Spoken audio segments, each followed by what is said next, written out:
আসসালামু আলাইকুম। নাইম টিচিং পয়েন্টে আপনাদের স্বাগতম জানাচ্ছি। আমি মোহাম্মদ নাইমুদ্দিন। আজকের ভিডিওতে নবম-দশম শ্রেণীর গণিত বইয়ের অধ্যায় 3.1-এর 3 নং অঙ্কটি সমাধান করে দেখাবো। গত পর্বগুলোতে আমি 1 এবং 2 নং অঙ্কগুলো সমাধান করে দেখিয়েছি। এই ভিডিওটি নবম-দশম শিক্ষার্থীর জন্য খুবই গুরুত্বপূর্ণ, কেননা যে সকল শিক্ষার্থী নবম-দশম শ্রেণীতে পড়েন তারা এই অঙ্কটি খুব সহজে করতে পারবে এবং তাদের জন্য অনেক কাজে আসবে।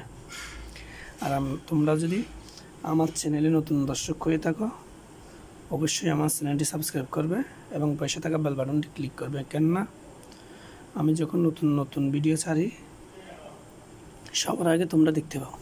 চলুন আর কথা না বলে অঙ্কটি শুরু করি। m - b = 4 এবং ab = 60 হলে a + b এর মান কত?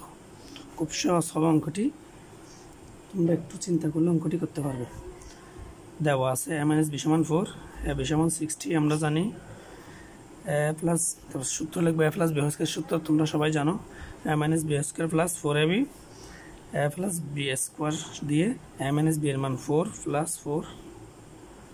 4 আর ab এর মান 60 মান বসিয়ে দিলে মান বসিয়ে a + b² = 16, 4 এর উপর স্কোয়ার থাকলে 16 প্লাস আর 4 আর 60 গুণ করে 240 বা a + b² = 256। 16 আর 240 যোগ করলে বা a + b এদিকে হোল স্কোয়ার যেটা আছে সেটা কি 256 এর উপর দিয়ে দিব, তাহলে হয় কি প্লাস মাইনাস √256। সুতরাং a + b 256 এর উপর রুট দিলে হয় 16 প্লাস মাইনাস 16। সুতরাং নির্ণয় মান a + b = plus minus 16। Answer a plus minus 16। অঙ্কটি খুব সোজা, তোমরা একটু মনোযোগ দিয়ে দেখলে অঙ্কটি খুব সহজে করতে পারবে। যদি অঙ্কটি সম্পর্কে কোনো প্রশ্ন থাকে তোমাদের আমাকে কমেন্ট বক্সে কমেন্ট করে জানাতে পারো, আমি তোমাদের আনসার দেওয়ার চেষ্টা করব।